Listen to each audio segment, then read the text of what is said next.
We're here with Jeremy and Ava from Paradise Garden, and they're here to tell us about their documentary. Yes, we have Paradise Garden. It's a documentary about Howard Finster, the grandfather of Southern folk art. We did a movie over 3 years that chronicled the renovation of Paradise Garden, his life's work, which is the largest piece of installation art in the United States.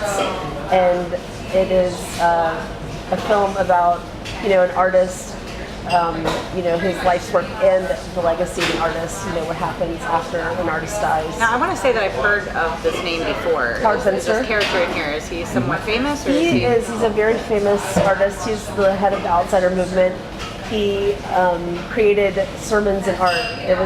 He's one of the first artists to use recycled objects in the 60s, and he was a Baptist preacher before he retired when he was 60 years old. And he got a vision from God to create art, and so he did, and so he made a deal. He made a deal with God. Okay. He said, "Okay, I'm going to make 5,000 pieces." So he did that, and then he ended up selling those, and he ended up making over 47,000 pieces of art. Oh my gosh, that's fascinating. Crazy. And where does this take place? It's in Somerville, Georgia, is where he's from. Okay. We actually interviewed a lot of the Baptist. Hence the Baptist preacher, right? Yeah, exactly. We interviewed people who took pilgrimages. A lot of people went there to meet him. He preached to them, and so really famous musicians and artists actually went there.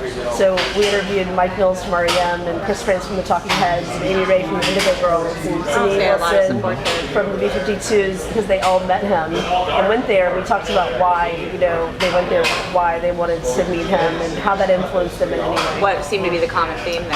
I think that they all kind of went there out of curiosity. I don't know, Jeremy, what do you think? And inspiration. His the entire garden is just littered with inspiring quotes and just really unique art. If you think of somebody that has kind of an OCD type mindset, his art is very... I'm sure there's probably a few people who thought he was one of the crazies.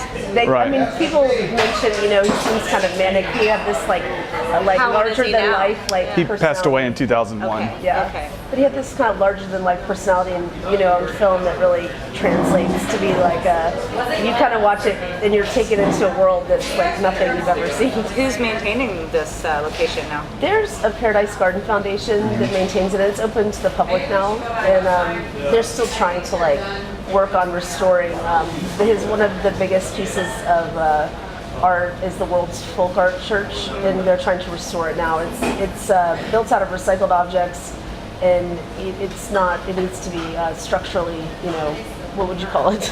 Braced. Yeah, it needs some work. It's full. When it snowed earlier this year, it almost collapsed. Oh, so that's we're hoping they unfortunate. raise the money to be able to. Well, it definitely sounds like it's a fun project that you guys are behind. Yeah, and we hope the film helps them.